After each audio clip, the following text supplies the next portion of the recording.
Umetnost v krizi je rešilna bilka. Popelje nas v tiste svetove, ki so nam v krizi nedosegljivi.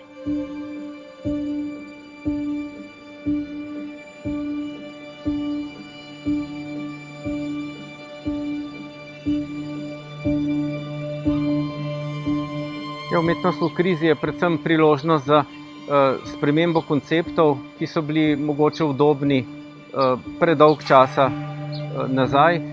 Ko pa nastane kriza in se je potrebno prilagoditi, pa se je teh starih konceptov čisto iz preživetvenih razlogov potrebno znebiti.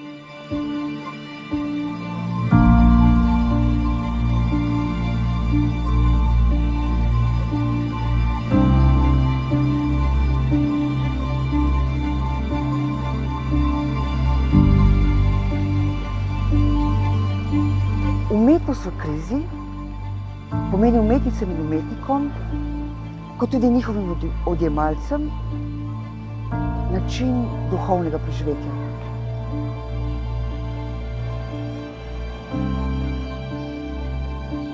Umetnost v krizi je kljub temu, da je umetnost pregovorno nora, nekaj, kar nam omogoča ohranjati pamet, človeškost duha. Umetnost v krizi je prostor, kjer večnost ni izgubljena. Prostor zaščite edine resnične lastnine človeka, možnosti izraza njegovega duha.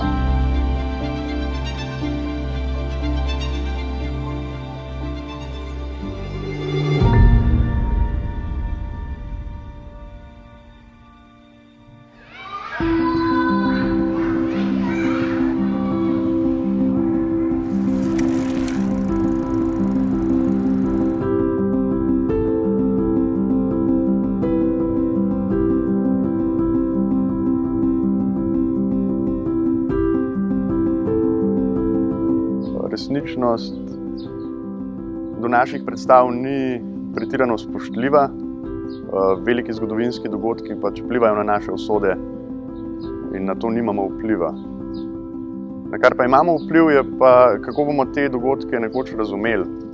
Recimo ta pandemija bo razumljena kot en naključje, en težka stvar, ki nas je doletela, ali jo bomo znali razumeti kot del ene širše zgodbe o odnosu človeka z naravo, o prepletenosti in vzajemnosti človeških in družbenih in naravnih sistemov in procesov. To bo odvisno tudi od umetniškega izraza, kam se zazre duševnost umetnika v izolaciji.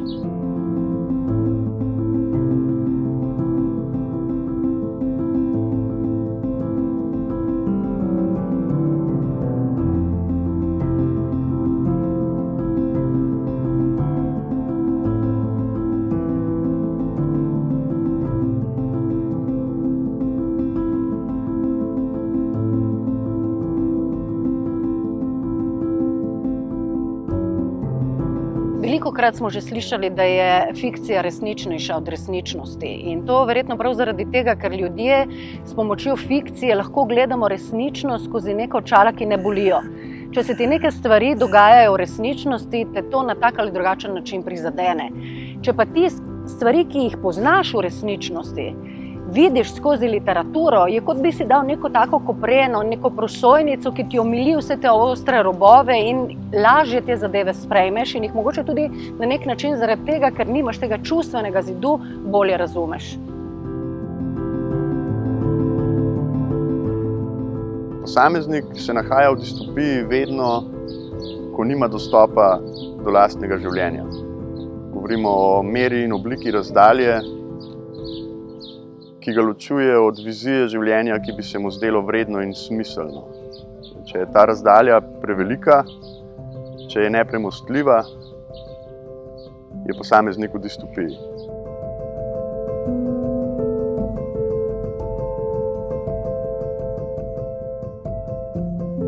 Zgodovina človeštva je zgodovina kriz, ki so družbe spremenile bodisi na slabše, bodisi na bolje. Umetnost se rojeva iz razpok, iz situacij, ko se zelo močno zatresejo koordinate.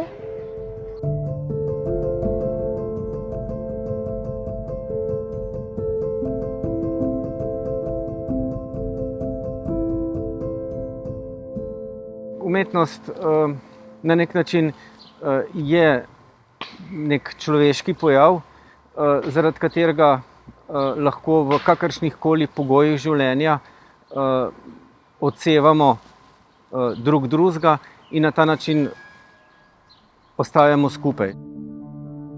Stanje permanentne izolacije je za človeka nevzdržno, brez literature pa bi bilo nemogoče.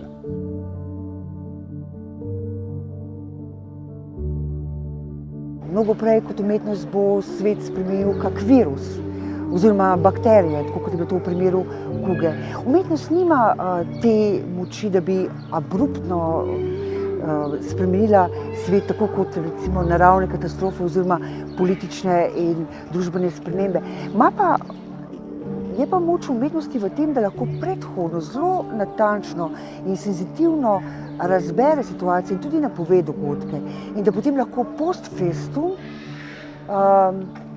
potegne na plano tiste povezave, izkušnje, občutja, dogodke, ki nemara za pogled večine ostajajo zastrti in hkrati lahko umetnost katastrofe in z njimi povezane krize postavi tudi v širši kontekst.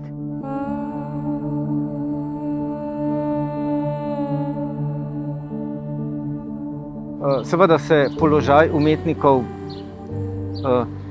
z takimi krizami vedno, vsaj trenutno, spreminja, čeprav spet kot imunolog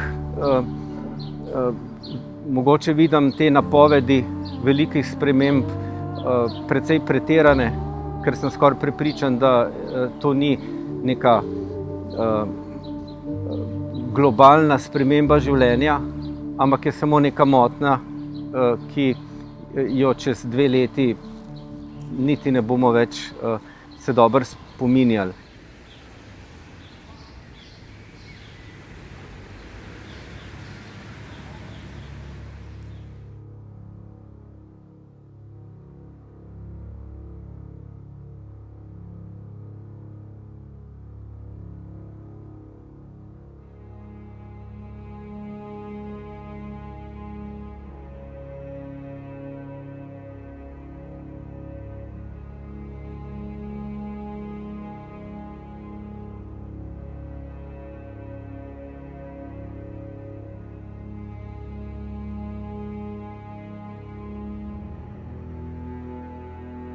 Figura konca ima zelo različne, včasih tudi popolnoma nasprotne konotacije, od katastrofičnih, kataklizmičnih do neke vrste happy enda.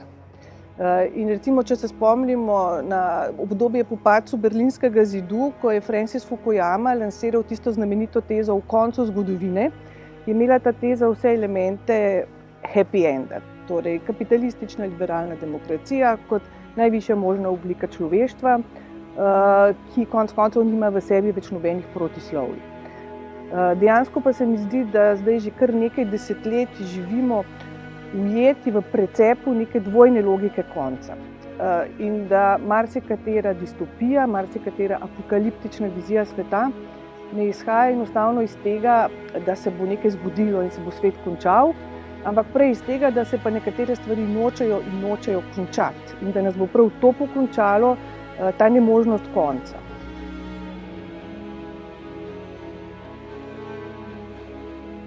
Apokalipsa včasih tudi obupan poskus zamisliti si konec tega, tako da si pač zamislimo konec vsega. In v tem smislu se mi zdi, da v bistvu ne živimo po koncu sveta, ampak prej nekje v samem tem koncu zataknjeni v sam ta konec, ki pa se sam ne konča in se noče končati.